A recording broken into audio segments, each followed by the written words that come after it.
Milligan. I'm the department head for the Oklahoma Oral History Research Program, which is a research division of the Oklahoma State University Library. From our perspective, working in the library, and I work in the archives section of the library, so we're generally like thinking through how do we better represent people's experience in the state. So professionally, why I chose to work as a folklorist, because that's also one of those things, is that we look at the way people communicate, the way they pass down who they are from generation to generation, and how those things take action and take up space and represent within communities. And so for me, doing the work is one thing, making that work accessible for people to find is another, but having spaces where we intentionally engage with, especially teachers, to talk about ways to then bring that into classroom and bring that to students early on to try and diversify the story of what we think Oklahoma is the biggest key. Oral history specifically, we're looking at what stories aren't told in more traditional ways, like who's not writing a journal and depositing it in an archive, right? And we're really trying to be intentional to document those individual first-person experiences or community experiences. The reason why we do that is it's important that we don't just make assumptions about where we live and who we are, right?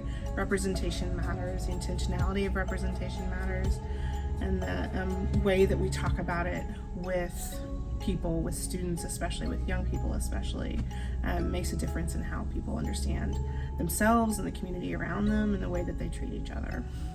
And so for me, being able to understand representation is one piece of that, but it's not to show like how different this person is and why we have to show that difference, but it's to be able to highlight the commonalities in the human experience.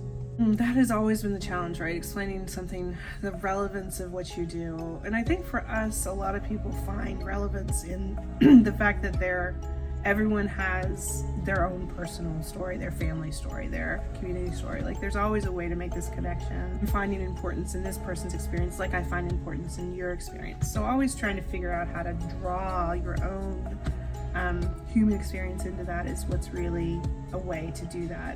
When you want people to have these epiphanies, right? Like you want people to have space to be like, oh yeah, like I understand this because, and that gets hard too, but what you're asking people to do is to think deeply about themselves, deeply about their own experience, and make this correlation. So that does take time, that does take some safe space, and you have to be willing to be uncomfortable with the mess, right? And you have to be willing to not have all the answers and just be able to talk through what process and feeling and experience is in that, and that's part of what your end goal is, not necessarily just the box with a neat bow, right?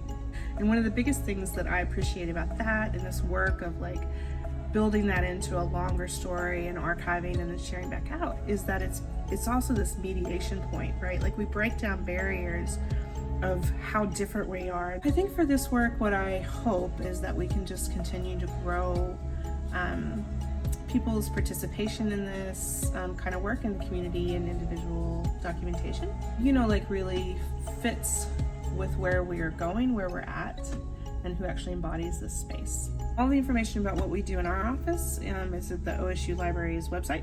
So the Oklahoma Oral History Research Program, often it's OOHRP. You can find us. We have more research all the time. We also work a lot with individuals, communities, teachers who want to do this work. And we have a podcast called Amplified Oklahoma that we've done around 60 episodes for by this point. So it's a huge range of all these different things, but those are usually 20 minutes an episode or around there, easy to listen to. When you start to look at the way that we share material culture, that we tell stories, that we talk about who we are, then those barriers break down into what we have in common.